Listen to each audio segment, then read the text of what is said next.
Today is our 296th Zoom session. For last 295 days, continuously we are conducting this Zoom session. Actually, International Forum for Promoting Homeopathy is formed with the intention of promoting homeopathy all over the world. Our only aim is to unite the homeopathic doctors, homeopathic lovers, homeopathic activists together in one platform to share their ideas and views about homeopathy. So our purpose is to give awareness to the people about homeopathy and unite the homeopathic doctors all over the world. Today's our guest is Dr. Dr. Geeta. Already she joined. Welcome, Doctor. Dr. Geeta is our guest. She got 2 bachelor degree and 2 MD. She got MD in Materia Medica and MD in Homeopathy. She's the professor and superintendent of Government Homeopathic Medical College, Calicut. And she's the chief coordinator of infertility project and infertility management in Research Center Homeopathy at Government Homeopathic Medical College, Calicut. And she has been the faculty of many seminars in gynecology and especially in infertility in almost all the colleges of Kerala, Karnataka and Tamil Nadu, and has been the faculty of seminars organized by Medical Association of Government of Kerala and Karnataka related to mother and child health care program. Had been at the board of, she is the member of board of studies of KUSH and Kerala and Calicut universities. Welcome, Dr. Geeta Jose. Welcome, madam. Welcome to our Zoom session. So now you can start and your time is up to 9:20. Thank you, madam. Thank you, doctor. Welcome and good evening to one and all. Am I audible? Yes, madam, yes. Today my topic is homeopathic practice in gynecology. See, homeopathic practice in gynecology means, see, with homeopathy you can practice in almost all fields of medicine. All fields of medicine is possible in homeopathic practice. Especially the speciality of gynecology is that, see, usually in allopathy also, you have different specialists and most of the conditions that is which is seen by a physician also. See, the physician actually sees all the cases, but when it comes to gynecology, they just refer to a gynecologist because actually most of the people, they just don't interfere in gynecology and just send it off to the gynecologist. But homeopathy, so we can treat all the cases. And in gynecology, the importance is that, see, when you're treating, see, you get a number of conditions. And in these conditions, there are certain conditions which are very much complicated, which can result in complications. That is, without knowing, you can go into complications. So the first and foremost thing when you want to treat gynecological conditions is that you have to first diagnose the condition. That is the first and foremost thing. You have to diagnose the condition. Only then you'll be able to know the prognosis of the condition. That is, what will happen to them. If you know the prognosis, you can understand. That is, when you're giving the medicines, how far the case is working progressively. That is, whether the prognosis is good or bad. So if it is good, you can just wait. Otherwise, you have to immediately change your line of management. For that, you have to know the diagnosis.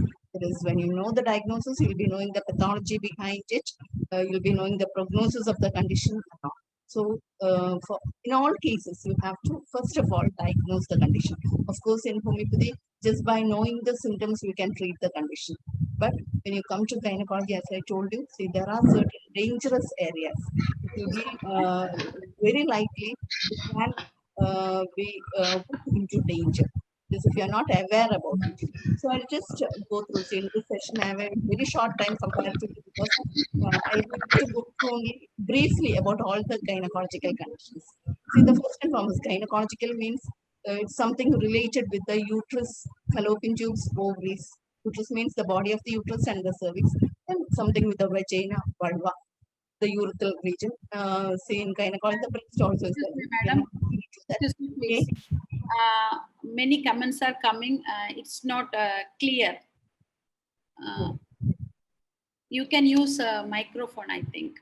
I'm using a microphone. Really? Okay. In the chat box, I got four comments about it's not. Okay, now is it audible? Yes, audible. It's already audible, Yeah. but I think they need more loud. Clear now? Is it clear now?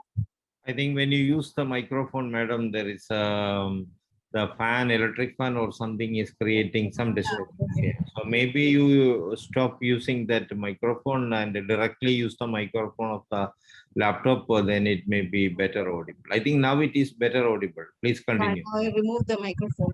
Yeah. Should I put off the fan? I think Maybe. Okay, yeah, I'll do it.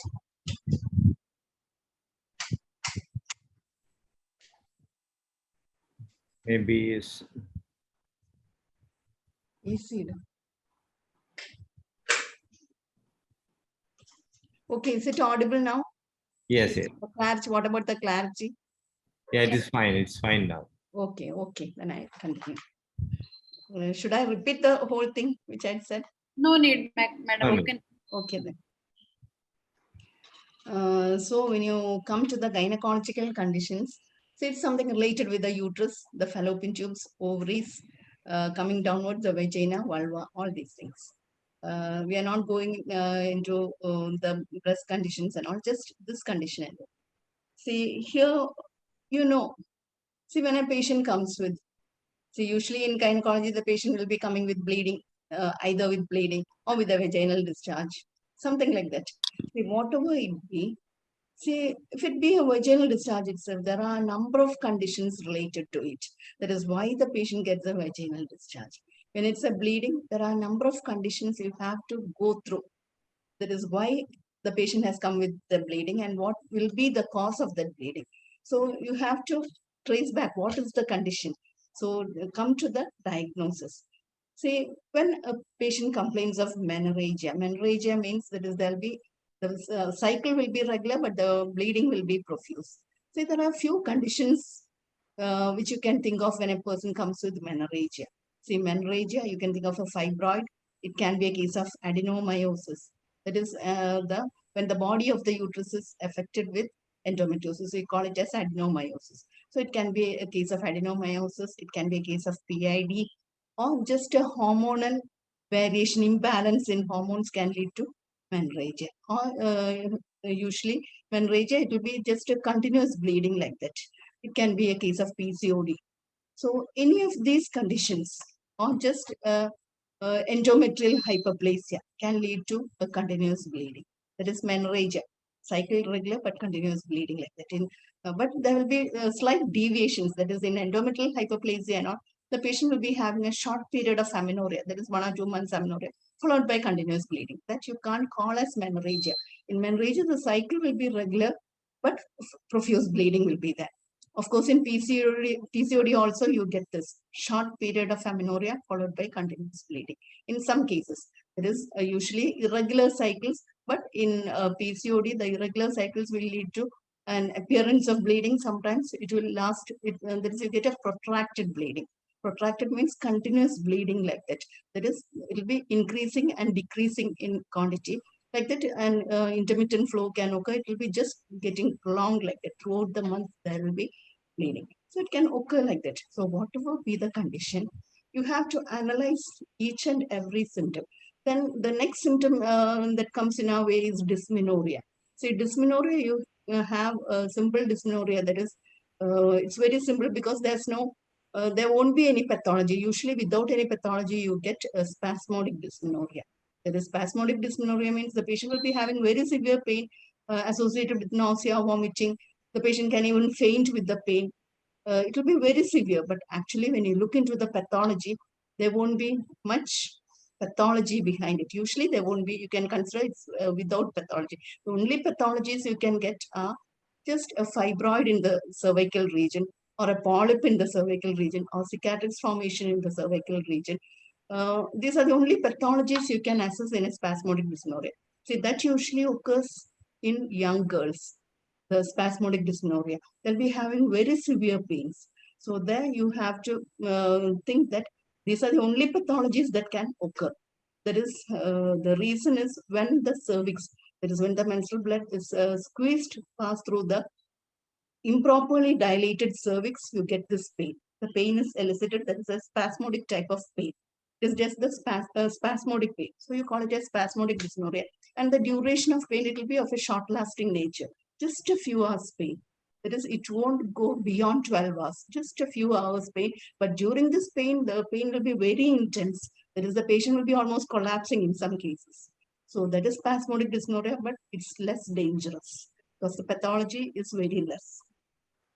See, this pain, you can get in, which you get in young girls, it can be a congestive dysmenorrhea in some cases. See, congestive dysmenorrhea means definitely there will be a pathology behind it.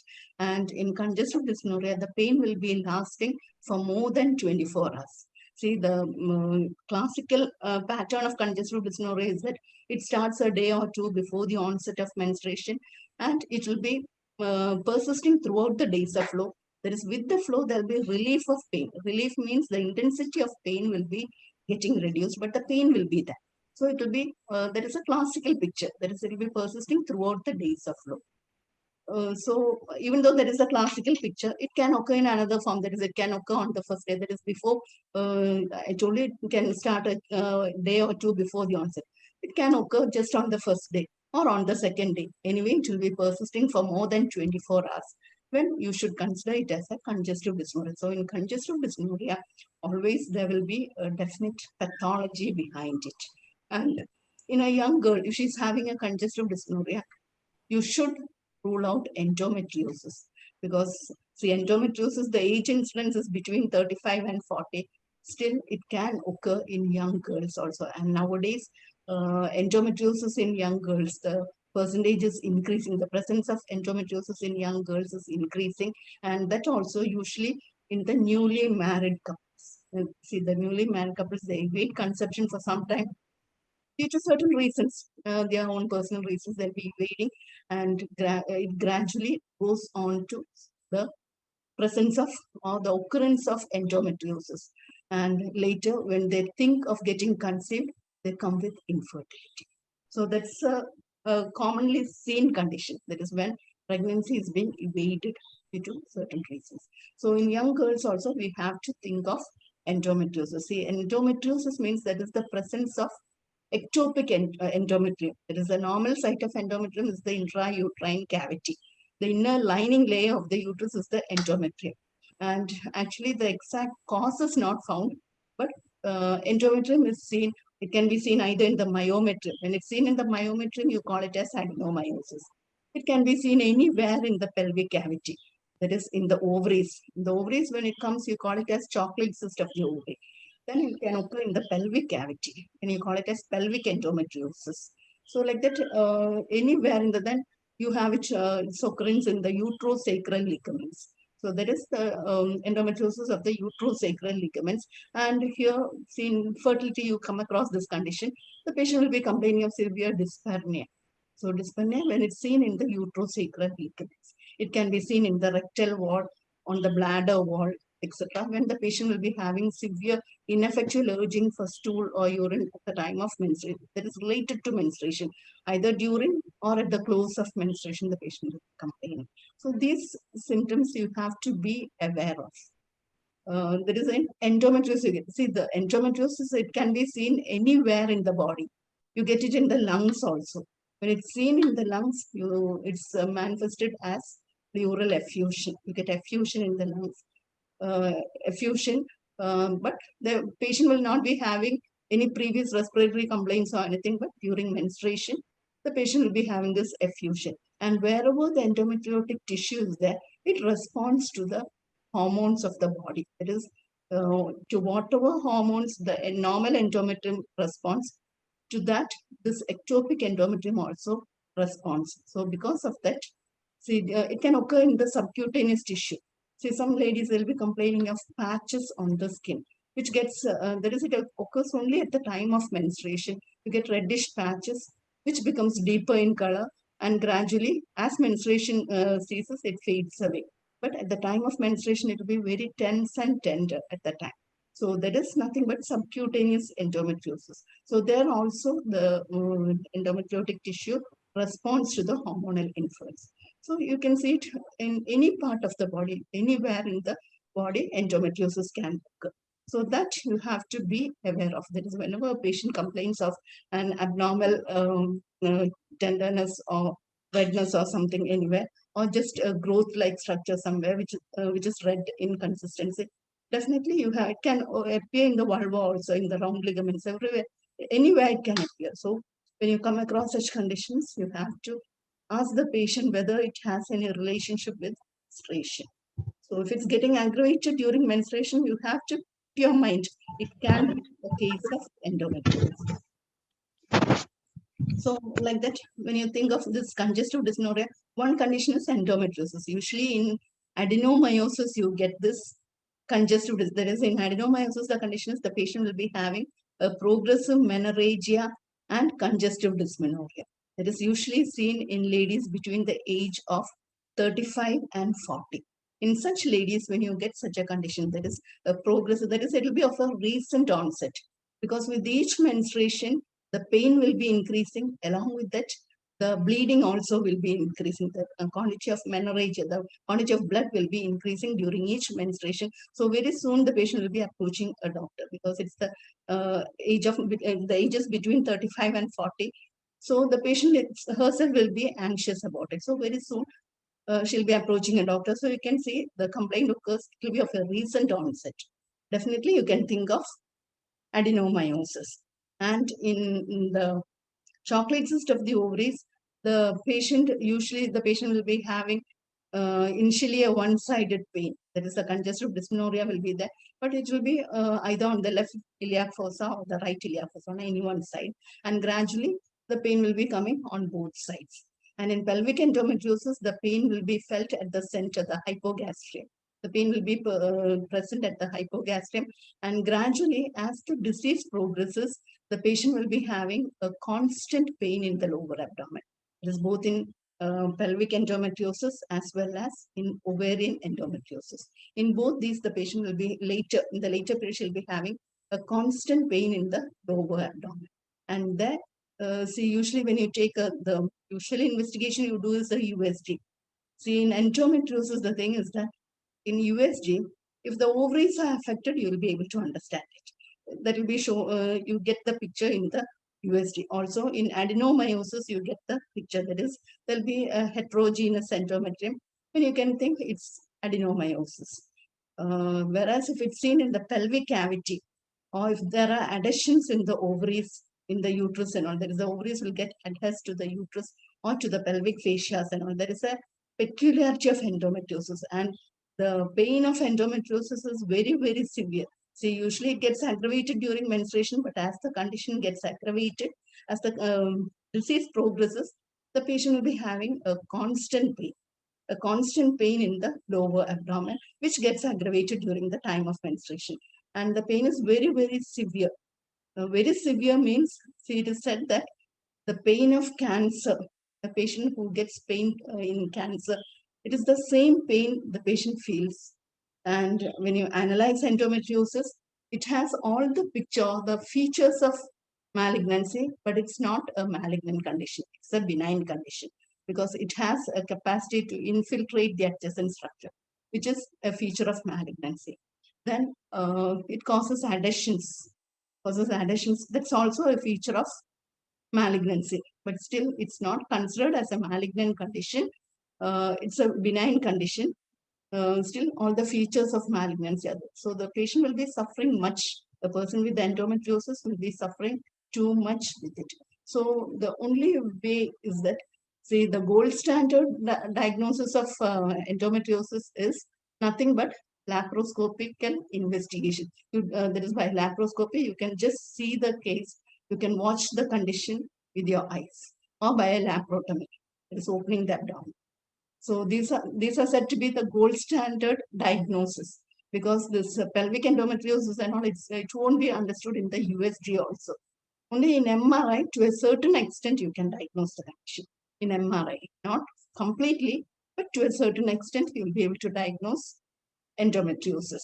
So that is one of the faults where we fail. That is, we can't exactly diagnose the condition. But if the picture is that is this progressive congestive dysmenorrhea, severe pain will be there, and the nature of the disease, you can just confirm it will be a case of endometriosis. And if the ovaries are affected, definitely ovary is one of the frequent site where endometriosis is likely to occur. So since that is the most frequent site, ovaries can get affected. You can see small cyst in the ovaries. That is, you call it as chocolate cyst, because if you cut open the cyst, you get a there is, the blood will be an altered blood coming out of it. It will be having the color of chocolate. So you call it as chocolate cyst, because during each menstruation, the ovaries will be, that is the site of endometriosis. In the case of ovary, if a cyst has been formed, during each menstruation, the ovary will be increasing in size, because the menstrual changes will be occurring inside the cyst, and the blood will be getting, the menstrual blood will be getting collected. So each time, after each menstruation, the cyst will be increasing in size. Whereas here the prognosis is that when you give the homeopathic remedy, the prognosis is that after 2 or 3 months, you take a USD. If an ovarian cyst had been present, see, the size of the cyst should reduce. And the symptoms of the patient, the prognosis, that it's very clear. That is, when you give your first dose of medicine, the very next menstrual period cycle, the lady should have relief of pain as well as the bleeding. That should get reduced. That is the good prognosis. That is, with the first dose itself, the patient should get relief. So that is the better prognosis. Then you can just go on. And in all these conditions, say, you can say these are not acute conditions. There will be only acute manifestations. These are chronic conditions with acute manifestations. So in all these cases, you start with a low potency. A single dose is enough. Don't get scared about the disease condition. A single dose is enough. You just give it and you just watch the case, because it will be working. Case will be working with a single dose. Ask the patient to avoid all medicinal substances. That is, the medicated waters, hair oil, medicated hair oil, all this should be avoided. And also you have to instruct the patient to take a diet. That is a special diet, means you have to regulate your diet. That is in case of endometriosis as well as in fibroid. You can consider that it is due to the high level of estrogen, which seems to be the etiology of both these conditions. That is fibroid as well as endometriosis. So in both these conditions, you can ask the patient to avoid certain food items. Say those food items are, say, groundnut can be avoided. Then you can ask the patient to avoid this broiler chicken. Broiler chicken should be avoided, because that contains plenty of estrogen. Then the egg, there is a white egg which contains plenty of estrogen, that should be avoided. That is artificial estrogen. The food containing, or the food items that are likely to stimulate the production of estrogen. There is, in that, under that you have this green leafy vegetables. So that also should be avoided. Drumstick, that also stimulates. So that should be avoided. Of course, the patient can take it. That is, once in a month, the patient can take it. Not complete avoidance. The patient can take it once in a month. So, and also the fried items and all, ask the patient to avoid fried foods and all. That is, to reduce the level of cholesterol, and it's better to keep the patient healthy. So you can ask the patient to avoid those items and you give the medicine. So with that, the patient will be getting better. So the better prognosis is with the first dose, there should be relief. And usually when I give, I start with the 30th potency. See, these two are related, the kind of this fibroid and endometriosis. See, in fibroid, it's nothing but benign tumor occurring from the myometrium of the uterus. And that also See, the malignant tendency is very less in fibroid. It's a benign condition. The tendency for malignancy increases only when it persists after menopause. If a patient has persistence of fibroid even after menopause, the tendency for malignancy will be there, because, you know, as you all know, there'll be degenerative changes occurring in the fibroid. That is, when a fibroid persists, some changes are likely to occur. There is hyaline degeneration, cystic degeneration, and in pregnancy, you get a degeneration. That is, it becomes purple colored, red degeneration, you call that condition. During pregnancy, there is a lady who's having a fibroid. During pregnancy, changes are likely to occur. That is due to increased vascularity, get a purplish appearance, you call it as a red degeneration. Then you have during, after menopause, sarcomatous degeneration is likely. Sarcomatous degeneration is definitely a malignant degeneration. So this malignant degeneration can occur if the fibroid persists after menopause. So I think you should be cautious about it. And in fibroid also you have menorrhagia. And depending on the site of the fibroid, there can be either spasmodic dysmenorrhea or congestive dysmenorrhea. Anything can occur. Whereas if it's a subserous fibroid, there is a fibroid occurring on the outer surface of the uterus. And if it happens to be near the fundal portion of the uterus, there won't be any symptoms. No menstrual disturbance, nothing will be there. The fibroid is very free to grow up. It will grow into the abdominal cavity, and the patient will feel a discomfort only when it reaches the diaphragm. When it causes pressure against the diaphragm, the lady will be feeling a sort of discomfort. That is when she, after food, she'll be having a sort of suffocation. So that is the peculiarity. In a subserous fibroid over the fundus, it can become very large in size without any symptoms. Whereas if it's within the pelvic cavity, and it's likely to cause congestion in the pelvic cavity. If it's likely to cause congestion in the pelvic cavity, definitely the patient will be having a congestive dysmenorrhea. And the menstrual irregularities. See, in fibroid, all the types of menstrual irregularities can occur, right from menorrhagia. There is excessive bleeding. Metorrhagia can occur. There is intermenstrual bleeding. And intermenstrual bleeding means it can occur either associated with menstruation or independent of menstruation. Associated with menstruation means either at the onset of menstruation, the patient will be having a scanty discharge for a few days. Or at the end of menstruation, there will be a scanty discharge persisting for a few days. The bleeding stops, followed by scanty discharge. So it can occur like that, intermenstrual bleeding. Or in between two cycles, there will be a short 1 or 2 days of bleeding, scanty flow. So it can occur like that, or it can present as polymenorrhea or polymenorrhagia. Now, see, polymenorrhea means the cycle will get shortened. See, suppose a lady is having a 28-day cycle, that will get shortened to a 10-day cycle. So that means every 10 days, she'll be having her usual menstruation, 4 to 5 days flow. That is known as polymenorrhea. And if there is excessive bleeding along with that, you can call it as polymenorrhagia. And another name is epimenorrhea or epimenorrhagia. See, in fibroid, it can start as amenorrhea also, or scanty bleed, oligomenorrhea. Like that also it can present. That is, these presentations occur in subserous fibroids.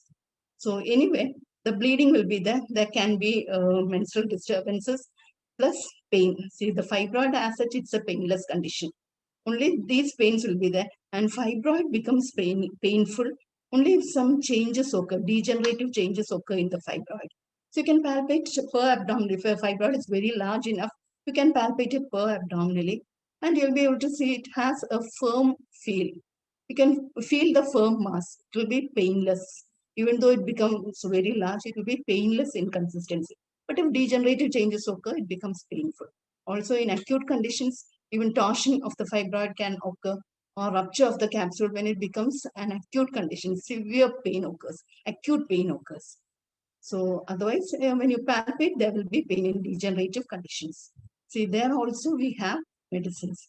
And when you compare these two conditions, endometriosis and fibroid, see, the medicines usually given, see, how I prescribe is that I just take the case properly.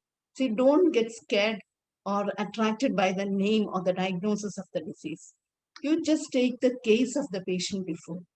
Because here, The detailed case taking is always important because these conditions, see, endometriosis also, even though there isn't a malignant tendency, see in a minute form, if it persists after menopause, a tendency is there for malignancy. Some changes can occur. So there also you have to be cautious. So whatever it be, we can prevent those conditions from going to malignancy with our homeopathic medicines. So in the case of fibroid also, you just start with the lowest potency. Just give a single dose. You just wait for 2 or 3 months. After that, if the time has come, you can give the next higher dose. Like that, you have to proceed. And in between, you ought to give the anti-miasmatic remedy because it will come to a standstill at a certain level. So there you'll be forced to give the anti-miasmatic remedy. So to give the anti-miasmatic remedy, you have to take the case in detail. Initially, so you have to go through the family history in detail, the disease conditions running in the family, which will point towards the miasm running in the family. So if malignancies are there or the psychotic conditions are there, definitely you can identify the miasm running in the family, and you have to, that is when it comes to a standstill, there is sometimes it happens that the symptoms are relieved, but the condition is not passing away. When you look, do the investigations, the fibroid will be there. It won't subside in size.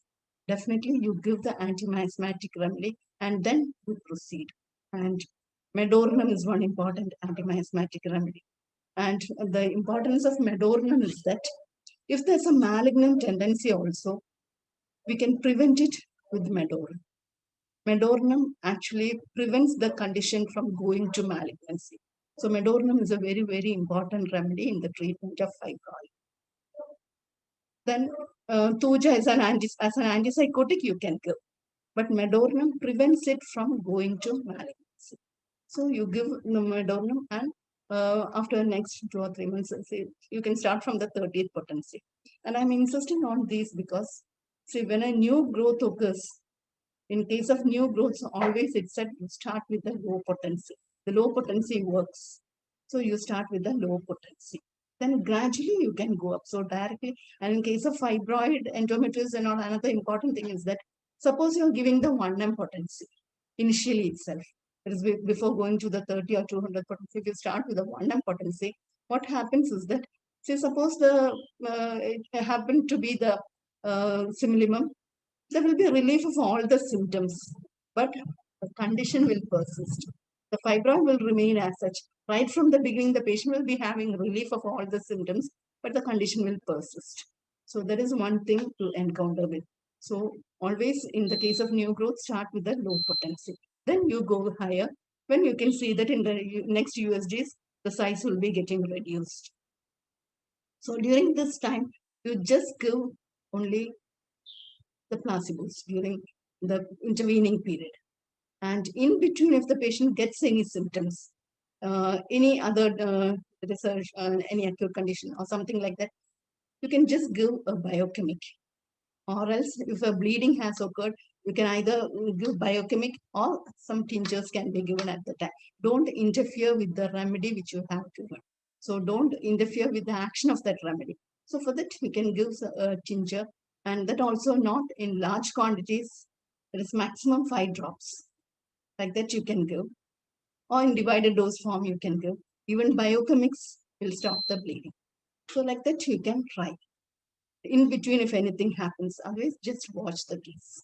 So that is the method, and the common remedies you get are, say, one is sepia, pulsatilla, matrimor, calcarea carb, calcarea floor. Salve is a very good remedy. Rustox is another very good remedy which you can give. Then sabina, silicone, Fraxinus americanus. See, Fraxinus americanus, see, we have a false belief that Fraxinus is the specific for fibroid. So it's never specific for fibroid. Also, Oromore natronatum. You just give plenty of Oromore natronatum to the patient. See, it will help only to increase the size of the fibroid. So don't give it like that. Of course, you can give Oromore natronatum. So Oromore natronatum is indicated when the patient goes almost towards the menopausal age, and when the tendencies, if the family background is there, the hereditary tendency is there for malignancy. definitely hormone natriuretic gets indicated. So in the menopausal period, you can go. Then fractionus can be given in case of bleeding. That is, if the fibroid is, if the lady is having excessive bleeding, fractionus gets indicated. Then thalassae bursa, that's another medicine which can be given for bleeding. It can be given in the tincture form or in the 30th potency. If you are giving the 30th potency, just take one dose and give it in divided dose form. That is, in half a glass of water, you put one dose, stir it, and give every 1 hour. And as the condition subsides, every 2 hours you can increase the time interval. Like that you can give. Then millifolium is another remedy which you can give for bleeding conditions. That is in bleeding of fibroid or endometriosis, where in whichever condition it occurs, just to subside for the amelioration of the bleeding, you can give those remedies. Then Eustilago is another remedy for protracted bleeding. It is usually you get it in PCOD, protracted bleeding. In PCOD, there is continuous bleeding. The lady will be having amenorrhea phase, then the periods will be coming regularly. Then it will just disappear like that. The continuous bleeding will start without any stoppage. It will run for many months like that. Eustilago is one of the important remedies. Then the other remedies for PCOD bleeding are graphitis for protracted bleeding. Then pulsatilla, another remedy for protracted bleeding. It goes on like that. Then Bovista is another remedy. You can give it. So in PCOD, we'll just discuss about PCOD. See, PCOD, usually seen in young girls, it can be seen in any period of life. That is in an advanced lady coming to the 30s and all, you can see PCOD. See, in PCOD, you get multiple cystic formations in the ovaries. That is, it can be seen in the UST as a peripherally arranged cyst. That is, you call it the necklace pattern. That is the diagnostic feature of PCOD. Usually, both the ovaries will be affected, and then very rarely you can see single ovary, but gradually it will go to the other ovary, and that is a peculiarity of an ovarian condition. When one ovary is affected, gradually the other ovary will also be getting affected. So it can pass on like that. So both ovaries will be getting affected. In PCOD also it occurs like that. And the patient will be presenting with irregular periods. See, usually if the menstruation, it can occur even though the cycle is 28 days. See, in most of the ladies you get it as a 30-day cycle. So 5 days before and after you can consider as normal. From 30 days, 5 days before, after can be considered as normal. But in a girl who was having 28-day cycle or a 30-day cycle, if the cycle exceeds like that, coming to 35 days, you have to consider it as an irregular cycle. Whereas a lady who's having 35-day cycle right from menarche, you just consider it as a regular cycle. You needn't think that because right from menarche she's having it, she's not having any complaints. Only thing is every 35 days she's having it. Just consider it as normal. Whereas if a lady who's having a 28 or a 30-day cycle, if deviation occurs from it, you can consider it as an irregular cycle. So in PCOD, the cycle gets irregular. Sometimes there'll be only a few days difference. Sometimes only 1 month difference. Sometimes 2 months, 3 months. It can go to many months like that. Irregular, and there is periods of amenorrhea, long periods of amenorrhea. So in such conditions, see, by a USG, you can diagnose the condition. Just by a USG, you get the condition diagnosed. And in PCOD, the peculiarity is that, see, if the patient has come after allopathic management, that is hormone management. Allopathic management means in, in fibroid also, fibroid, endometriosis, PCOD, in all those conditions, the allopathic management is the hormone management. They just give hormones to subside that condition. So hormones are given. So when a patient comes to you for the first time, that is whether it be PCOD, whether it be fibroid or endometriosis, if the patient has come to you immediately after an allopathic management, the best remedy to start with is Phytolacca. So in some cases, the patient will be coming, they'll be bleeding, and the bleeding was stopped just by taking the allopathic hormones. And the patient has come to you in the time being, that is, they have stopped, the bleeding has stopped, she has come to you. Just see, if you stop the hormones, definitely the bleeding will occur. Don't worry, you start with Phytolacca 30. Just give Phytolacca 30 one dose. Definitely, you'll be able to clear off the bad effects of the hormones. Just give Phytolacca 30. The bad effects of the hormones can be cured by that. After that, you give the indicated remedy. You take the case in here also, take the case definitely. Take the case, the family history should be given due importance. The past history should be given due importance. So everything should be given due importance and you select the remedy. There is a single remedy. You just select the remedy and the remedy which you give, just give a single remedy. Don't interfere in between. Just wait. In PCOD, if you rush out with the medicines, you'll be spoiling the case. So don't rush out with the medicines. Just give a single remedy and you just wait. Wait for the periods to get regular and gradually you can see appearance of the periods. You wait for the next month. See, next month also you can see the periods will be getting much more regular. So just wait until it gets regular. So as long as the periods are appearing, just wait. If you just try to raise the potency or change the remedy, whatever you do, you'll be definitely spoiling the case. So in PCOD, always keep it in your mind. Don't repeat any medicines. Once the periods appear, don't repeat any medicines. Just wait. Wait and wait until it gets irregular. If it gets irregular, you just go through the case once again. If it happens to be the same remedy, just give the next higher potency, a single dose. Or if you want a change of remedy, you can just select the medicine and just give a single dose. Only like that you can cure the condition. You'll be getting a cure only with that. If you rush out with the medicines, you'll be spoiling the case. Similarly, in the case of fibroid and all. See, I have seen many people giving calcarea floor. See, calcarea floor is a very good remedy for fibroid. But if you repeat it, you'll be spoiling the case. Because in calcarea floor, in the keynote itself, you can see, don't repeat the remedy too often. It's definitely said, don't repeat the remedy. And when you go through the mathematical, see, you have to keep those rules and regulations in your mind. What all warnings are there? Just keep it in your mind. Don't try to overcome those warnings because you'll be putting the patient in danger. So don't, see, there are people who give calcarea carb regularly, the biochemic form.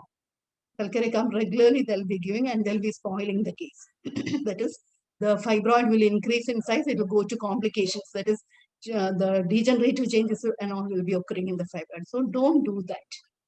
Don't repeat any biochemic. Of course, Calimore is a very good remedy. Califos is another very good remedy, biochemic for fibroid. But don't repeat it. If at all you want to give it in at any time, just give a single dose of biochemic.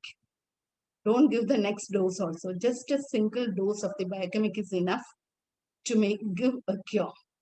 So just give it. That is to give a cure of an acute condition which rises in between. Don't repeat it. Just give a single dose and wait. Don't repeat, even if it be a biochemic also, don't repeat it. Don't give one pill daily also. It will be causing complications. Whereas the single dose, if you give, it has marked action. It gives you marked action in that case. So don't repeat it like that. Similarly, the tingers also. See, some people, they just go on Fraxinus americanus for fibroid. See, you're just actually spoiling the case. Don't give any tinctures in that manner. That is, don't ask the patient to take it continuously like that. If at all an abnormality, clear-cut indication occurs, just take it until that condition subsides. Don't repeat it like that. So just ask the patient to take it only for the time being. Then you stop that remedy. So always there is, whether it be fibroid, endometriosis, PCOD. See, PCOD, see, for fibroid and all, we can manage the condition. But in PCOD, see, if you lose the thread, it will be just going off like that. You won't be able to catch up with it after that. So don't repeat a second dose. Always give a single dose. And in between, if a fever, something and all occurs, you can give a biochemic to control it. Just give a biochemic. Then, see, you have the other conditions like PID, pelvic inflammatory disease. See, in pelvic inflammatory disease, it is the fallopian tubes and the endometrium, of course, it's affected, endometrium and the fallopian tubes, and gradually the ovaries also get inflamed, which you call as PID, pelvic inflammatory disease. And there the manifestation is the patient will be having menorrhagia, polymenorrhea. There is a classical picture. In some cases, there will be scanty menstruation. But there will be profuse vaginal discharge, and the discharge will be it can be very offensive, yellowish, like that, depends on the stage of the condition. So initially it will be whitish, mucoid, profuse discharge. It can be offensive, but when it becomes offensive, it will be changing the color, yellowish in consistency it becomes. So like that, along with that, the patient will be having a constant pain in the lower abdomen, backache, and sometimes there will be urinary symptoms also. It's not a necessity. There can be urinary symptoms also. So in these cases, see our common remedies that come. See, here you have to diagnose the condition first. See, the reason is, see, a patient can have a vaginal discharge due to a number of conditions. It can be just a vaginitis. It can be a vulvitis. It can be just the affections of the cervix alone, cervicitis, which can cause a discharge, or it can be a PID. So, besides this, say without any gynecological condition, if the patient is having a chronic constipation, that can increase the pelvic congestion and cause a vaginal discharge. See, the vaginal discharge we get in aesculus. There will not be any fault with the genital tract, female genital tract, but the loaded rectum can cause congestion to the pelvic cavity and cause vaginal discharge. That is, in aesculus you get such a condition, increased vaginal discharge. So if it be due to, so that what I'm specifying is that you have to diagnose the condition. Whenever a patient complains of vaginal discharge, ask if the patient is having itching, if there is itching, if the color, take the nature of the discharge, if it is whitish, yellowish, mucoid, whatever it is. So you have specific vaginitis conditions like moniliasis, trichomonas vaginalis and all.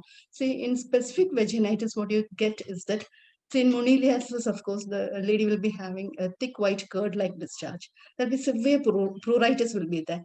And when you examine the vagina, you can see there is whitish patches sticking onto the vagina. If you try to remove it, there'll be raw bleeding surfaces. So, and the whole vulva will be inflamed due to the intense scratching. So that is, you get in what you get in moniliasis. In trichomonas, of course, there will be severe pruritus. There will be a vaginal discharge that is yellowish or creamy discharge, and irritating discharge. Irritating, yellowish or creamy discharge will be there in trichomonas. So in these two specific vaginitis, if you just examine the discharge, if you take a smear from the posterior fornix and examine, you'll be able to identify the organisms. Then another specific vaginitis you get in chlamydial infection. See this PID, which I said, it is said to be an STD condition. It can be a gonococcal condition, it can be a tubercular condition, it can be a chlamydial condition. Any of these organisms can cause PID, or staphylococcus, staphylococcus, streptococci, E. coli, anything can cause PID. And only when these STD organisms are related, you call it as an STD. Otherwise, it's a normal PID, a non-STD condition.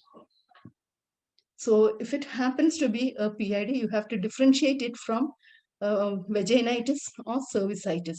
And the method how you can examine it is that, see, when a patient complains of vaginal discharge, you just palpate the patient. If there is tenderness in the hypogastrium, on examination, if there is tenderness in the hypogastrium, definitely it will be of a cervical origin or a uterine origin.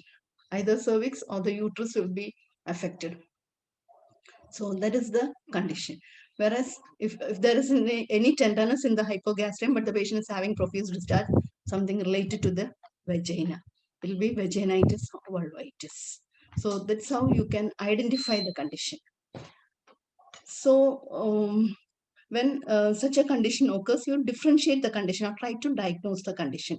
And of course, in gynecology, you can do a PV examination. See, the PV examination, only thing, you should be proper with the method of examination.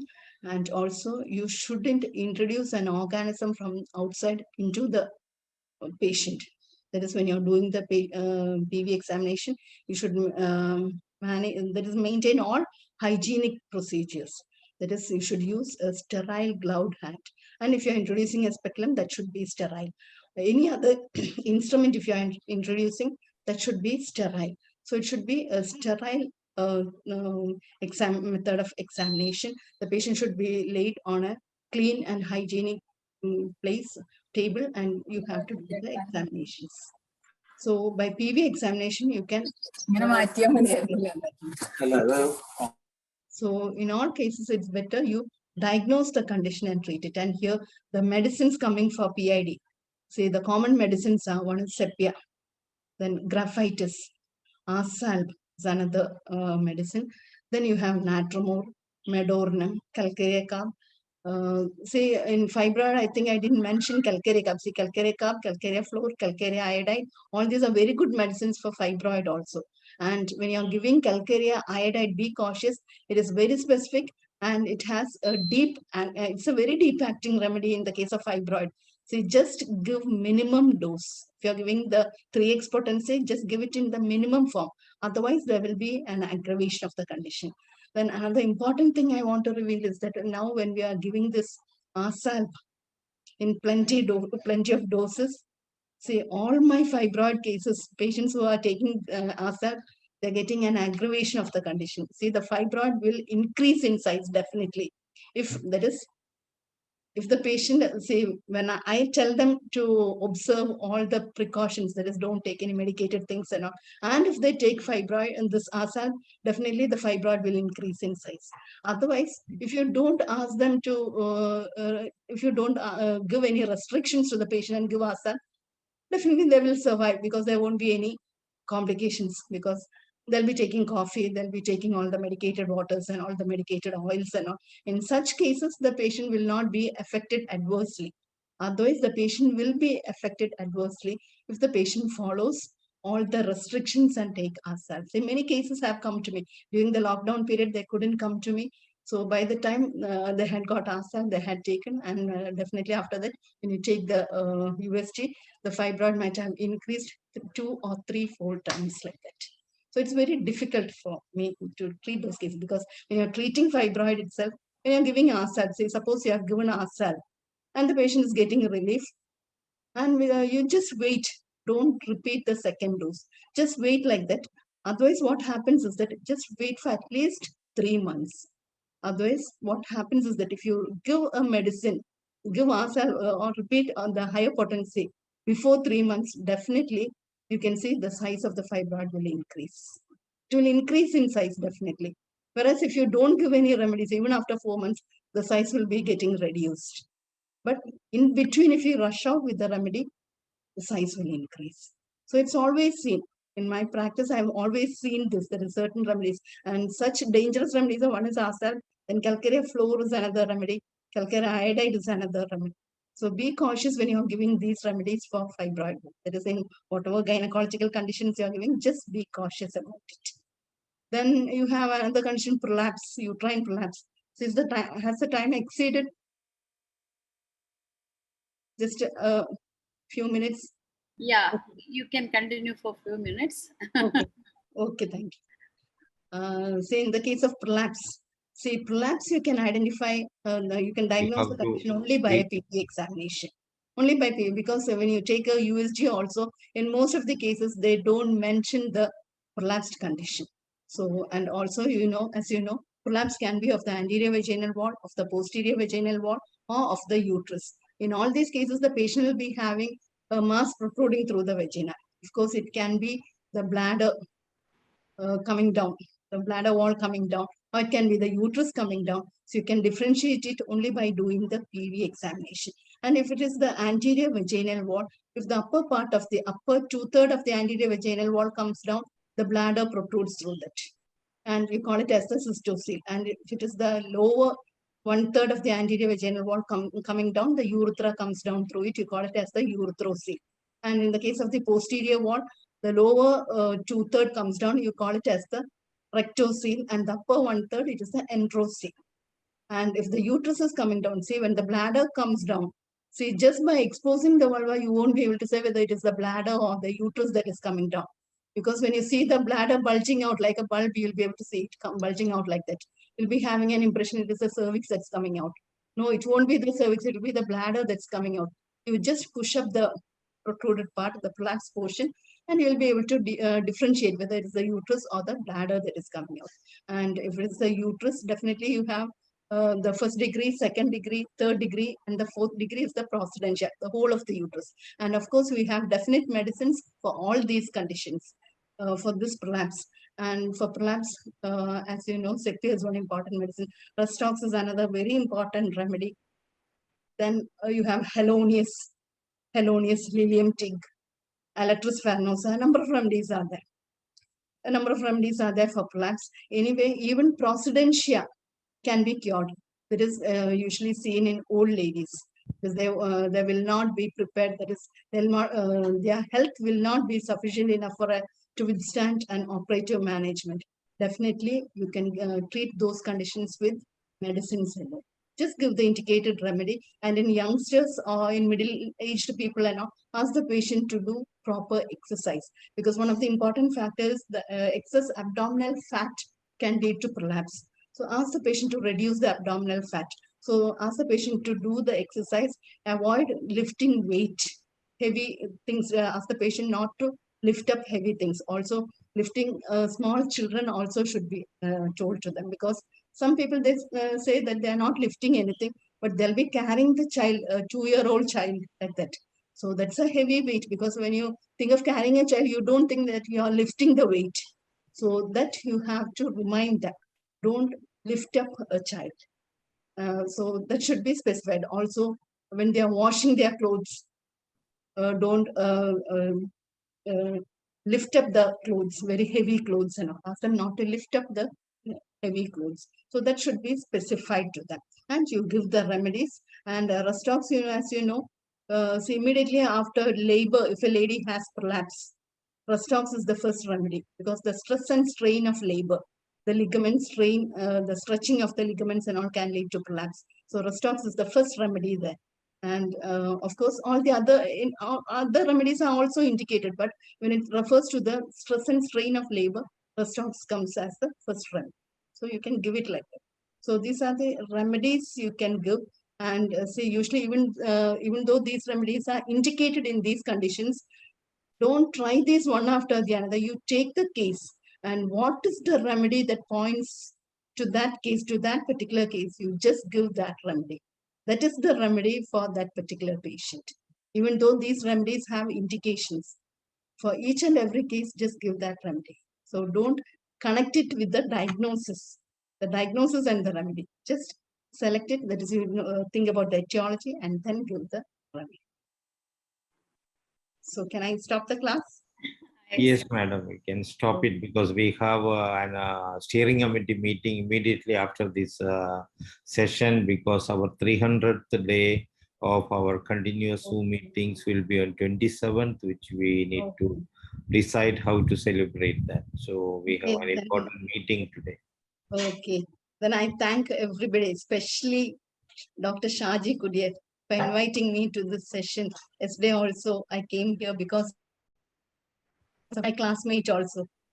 We did our PG together. So not UG, I'm much older than him. My PG I did with him. So I thank everybody who patiently watched this class. And the organizers who gave me such an opportunity. I thank everybody, and I hope that you have benefited with this class. Exactly. Okay, thank you. For giving out of thanks to Just a few raised hands, 1 minute each. Dr. Hubert and Dr. Sridhara Kurup, don't extend the question answer session. Just 1 minute only, please. Yeah. Please unmute, Dr. Hubert. Yes. Please unmute. Thank you very much, madam. Can you hear me?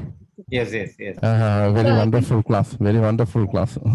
But I want to ask you, for sister cell, what is your indication where it's fully Symptoms will be involuntary urination. That is when the patient coughs, sneezes, and all. There'll be involuntary urination.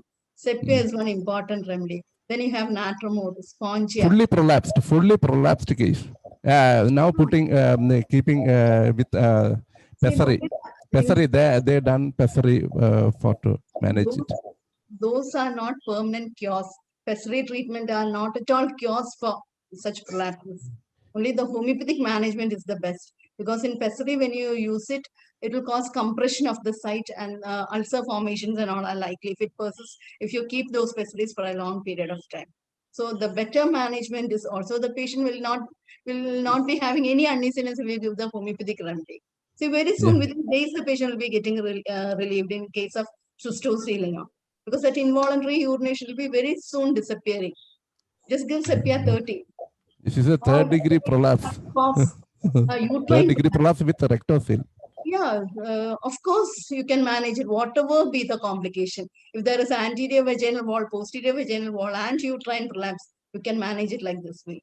And only thing in aged ladies, and if you're having a procedentia or not, to ask the patient to push the uterus upwards, the prolapse part upwards, and ask the patient to wash the part, that is after urination, defecation, or ask the patient to wash the part with hydrastis tincture, not direct hydrastis tincture, that you ask the patient to take a mug of water, put 5 to 6 drops of the tincture in it, and then wash the part. So the hygiene should be managed, and the prolapse part should be pushed up, and the clothing should be maintained in that way.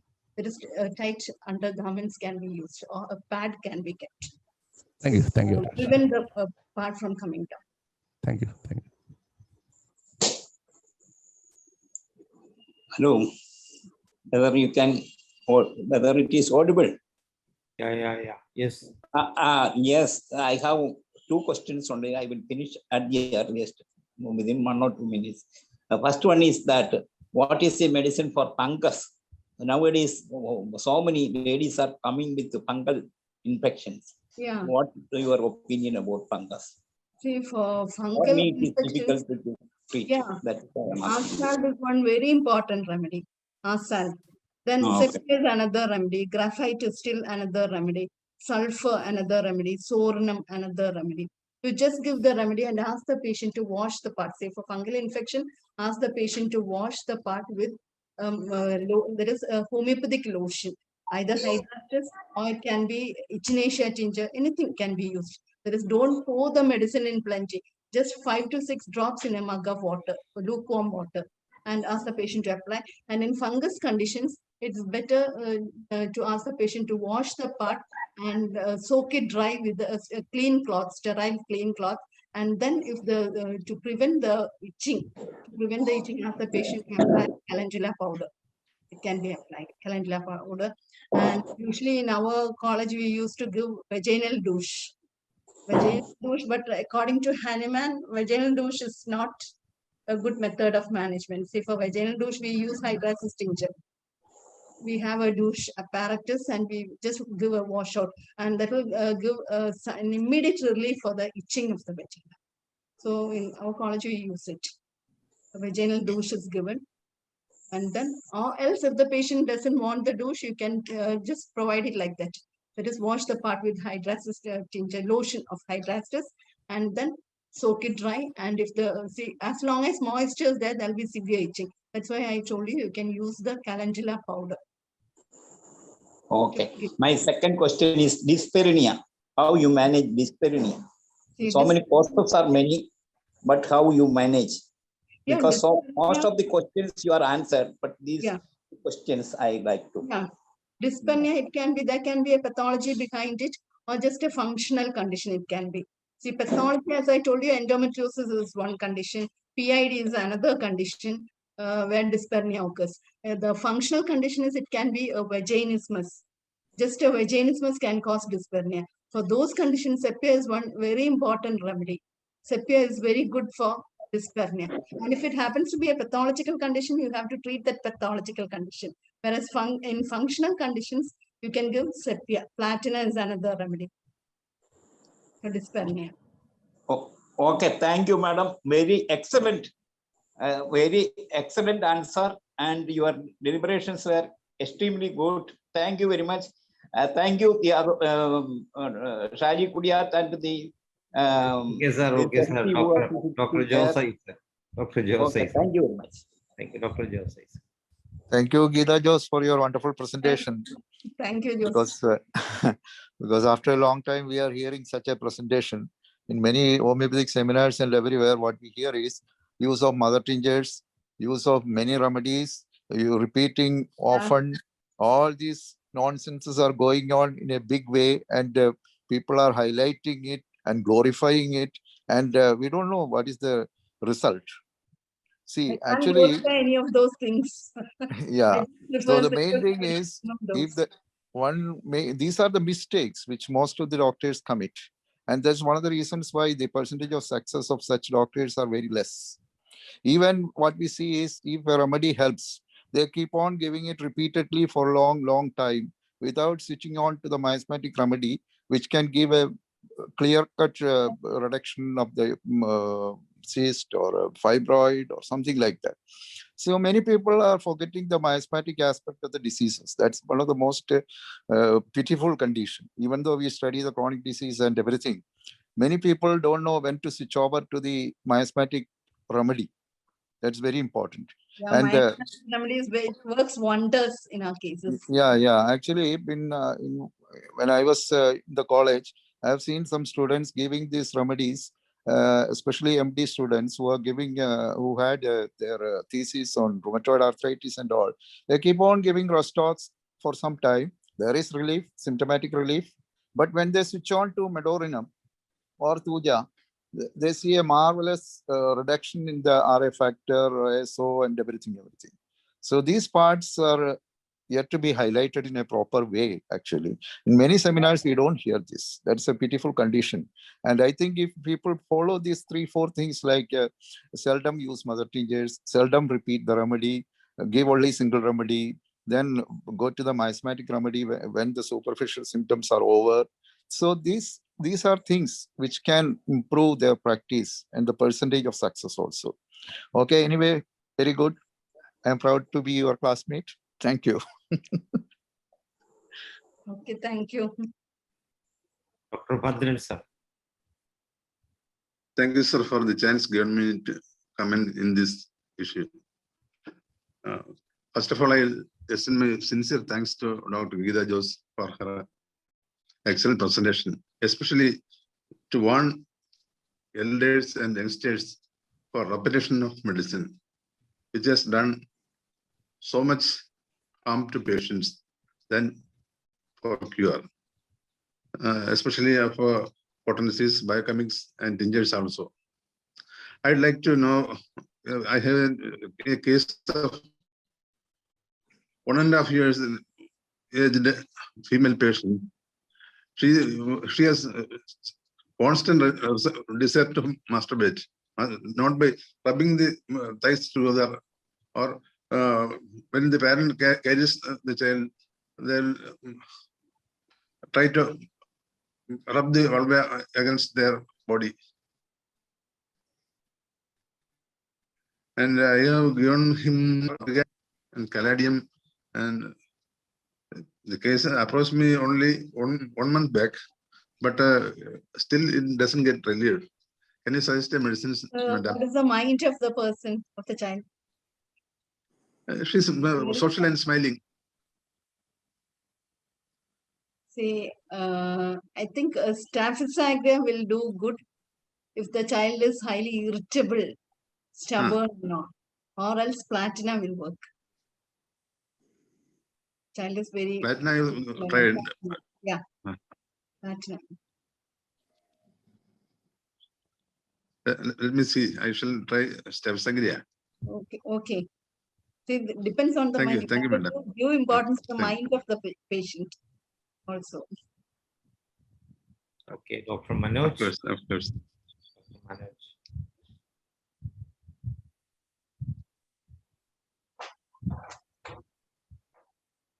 Please unmute from your side.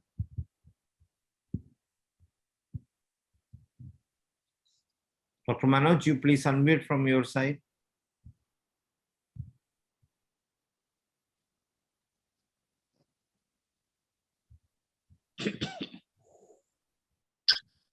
Dr. Manoj, please unmute from your side and speak.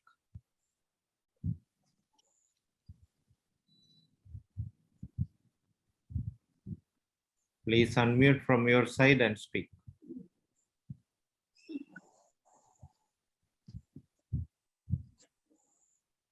Okay, I go to Dr. Suresh. Dr. Suresh, Yes, madam. So it was wonderful presentation. I had a few, just few doubts. Like you said, even biochemic can be given in single dose. Yeah. May I know, Califos? Yeah. Like in like PCOD, you are telling we can give as a single dose. So what are the indications? So when to give Califos? Yeah, Califos, see, as I told, see, Pulsarla is said to be a uterine tonic. Just like that, among the biochemics, Califos is said to be a uterine tonic. See, such bleedings in PCODs and all, when bleedings are occurring like that continuously. See, if it is a scanty bleeding, that is not very profuse scanty bleeding, you can just control it with biochemic. Califos can be given. You can either give Califos, that is depending on the case. Natromore can be given. If it's a natromore case, just give natromore. 6x can be given. Just a single dose and wait. And if you want to repeat it, don't repeat it like that. Just give that single biochemic in a divided dose form. Single dose of biochemic in a divided dose form. Just dilute it in half a glass of water and give every 1 hour interval. Okay. Similarly, even Ferromphos is I tried it few places for the bleeding, like excess that bleeding. can be given. That is if the patient is anemic also. And in all these cases which I mentioned, I forgot to mention one important thing, that is in fibroid, endometriosis and all, even though the bleeding stops, you have to check the HB of the patient throughout, because all these are antipsychotic conditions. Psychotic conditions, so whenever the patient is likely to go to anemia, even though the bleeding is not there. So always check the HB of the patient, because it happens that the patient will be getting cured, but the patient will fall with anemia. So always you have to check the HB of the patient. And one more case. Yeah. Yeah. One more case. I am treating one the PCOD case. She is responding well in terms of regularizing her cycles because previously she was on hormone tablets. So after the which she has gained a lot of weight and she had some kind of side effects of that. Of course, she is most recovered from that. It's been 1 year now. She's on our medicine. Only complaint is her size of the breast, or in general, she's not able to lose weight. Yeah. So this is her one of the most in bothering her conditions. Always the best management is that you have to ask the patient to do daily exercise. Daily exercise should be done by the patient. Along with that, weight reduction. Weight reduction means you control the diet of the patient.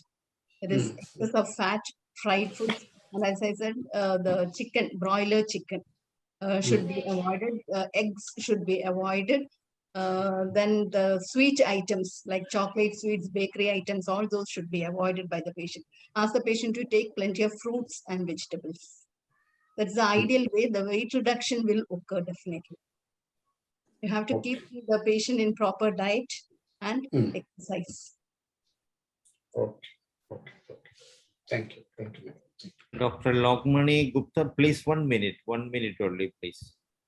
Unmute from your side. Yes. Thank you, sir. A very nice educative session done by Dr. Deeta. I want to know one question. Ma'am, what about Coccus sativa and Proteus horridus in case of menorrhagias? Pardon, I didn't hear your questions. What about Proteus horridus and Coccus sativa in case of menorrhagias or uterine irritable bleedings? Please give your guidance about these two medicines also. Coccus sativa. See, in Coccus sativa, the discharges are always stringy. See, you get such conditions. That is in vaginal discharges, in bleeding also, stringy discharges occur. Bleeding will be stringy. The Coccus sativa, hydrast is another remedy, then Calibike, another remedy. The second one I didn't hear, sir. Proteus horridus. Proteus horridus, of course. So, yeah, that is for bleeding conditions you can give. That is to stop the bleeding. You can give it in divided dose form. Just a single dose, as I said, in divided dose form can be given to control the bleeding when it is of a dark colored nature. In which condition? Whether fibroids, due to fibroids, in fibroids as well as in all the other bleedings, you can give it. Okay, ma'am. Then Thank the you. other remedies you can give is one is adrenaline. In low Yeah. form, 3x form, you can give it. That is, but when you're giving adrenaline, you have to be cautious. That is, you have to check the BP of the patient because the BP of the patient is likely to vary when you're giving adrenaline. It's likely to go high if you repeat it too frequently. So whenever you're repeating, it's better you give it in divided dose form, and every 4 hours you check the BP of the patient. Of course, it works very well, reduces the BP and all. And always in bleeding cases, one of the important thing is the posture of the patient. See, during the bleeding times, you ask the patient to lie down. That is, even the patient takes rest by sitting also, the bleeding will not stop. Ask the patient to lie down. Lie down and take the medication. The bleeding will stop. Thank you, ma'am. So nice of you. Thank you. So it is time to wind up. As I mentioned, there is a steering committee meeting waiting just after this session. So I invite Dr. Subaida Salam to come forward and say vote of thanks. And I personally thank you, Dr. Geeta Jose, my classmate in my MD program, for having 2 continuous sessions with very short notice. I highly appreciate, and it is a spontaneous deliberation of your enormous knowledge and experience. We all are grateful to you and thank you. We expect to have more presentation from you, and thank you for this wonderful session. So Dr. Subaida, please come forward and say word of thanks. Good evening. Subaida, can you raise your hand? Yeah. Peace be upon you all. Thank you, Dr. Shaji, for inviting me for delivering a lot of thanks. And our today's speaker, Dr. Geeta Jose, is my classmate and also a good friend.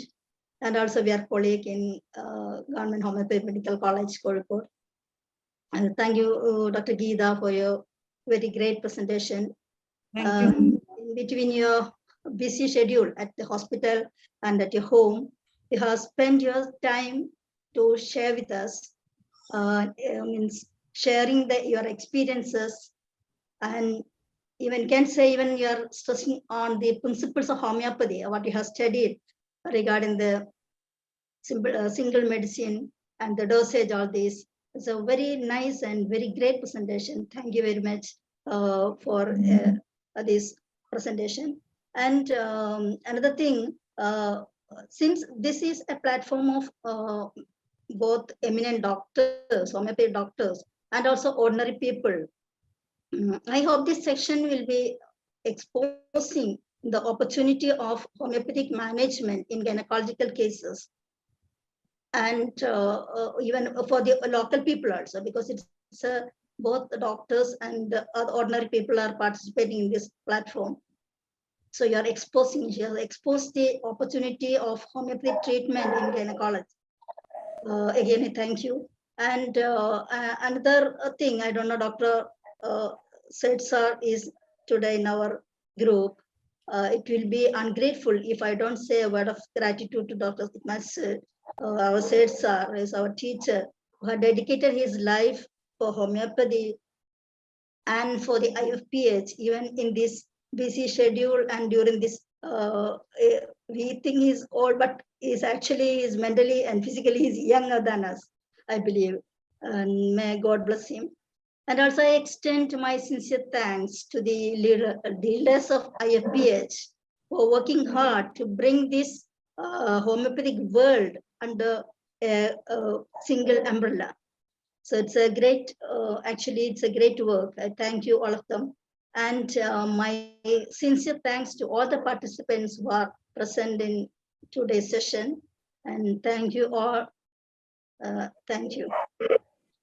Thank you, Subaida. Thank you, Dr. Geeta Jose and Dr. Subaida Salam, for your deliberations. And it is time to wind up. So we see you tomorrow with another wonderful session. Tomorrow we have a special guest, Mohanji, who is a spiritual leader from India, internationally renowned leader. Will be coming to our forum, and our patron, Dr. C.J. Varghese, will be interviewing Mohanji with the topic Man Beyond Matter, the Man Beyond Matter. So I invite all of you for tomorrow's session.